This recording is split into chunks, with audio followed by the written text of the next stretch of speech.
भूताणु जितेबाला strain बदलाए सी सब गोटे मानव समाज विपदर कारण होता है।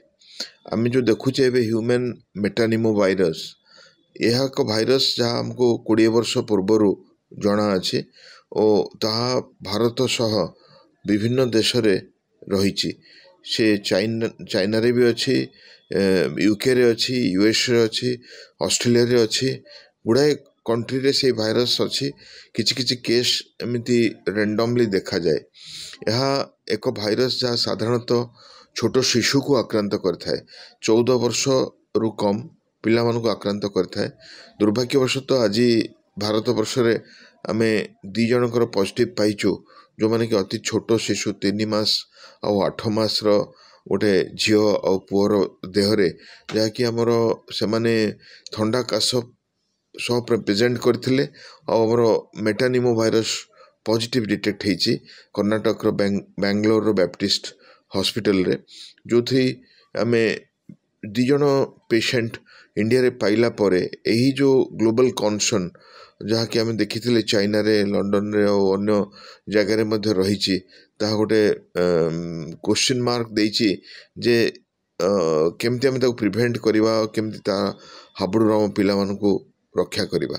किंतु आमे एटा जानिबा दरकार जे सेही भूताणु बहुत दिन रू थिले भी जतरे से स्ट्रेन बदलाए ता प्रति आम रोग प्रतिरोधक शक्ति बढ़ी न थाए और ताहा हमको गोटे गुरुतर रोग आड़ को टाणी निए।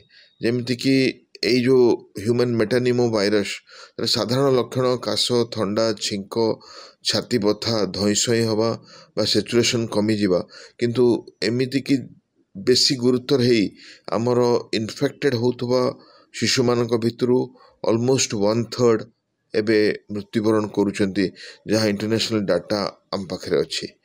तेणु आम अत्यधिक सतर्क रहा दरकार, मास्क पिंधिबा दरकार, हाथ सैनिटाइज करवा दरकार, सोशल डिस्टेंसिंग दरकार।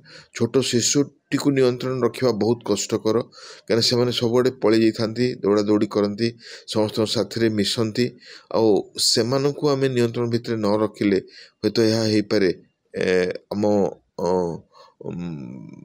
देश स्प्रेड बढ़ी जाई पारे और बेसी लोक आक्रांत हो पारती।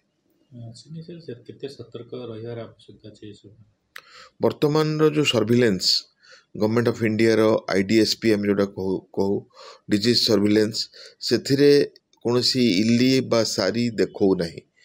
आम इन्फ्लुएंजा लाइक इलनेस कही था, सीवियर एक्यूट रेस्पिरेटरी इलनेस कही था, सेठी कौनसी इलनेस देखो नहीं।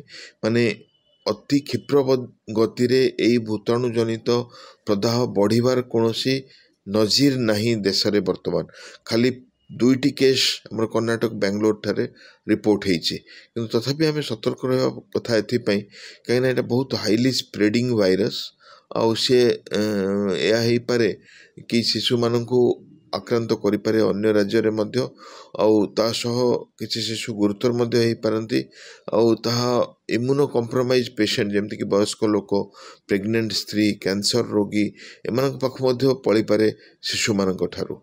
तो तापई आमे मास्क पिंधिबा, डिस्टेंसिंग रखिबा, सैनिटाइजर ये सब प्रिकॉशन फॉलो करवा दरकार।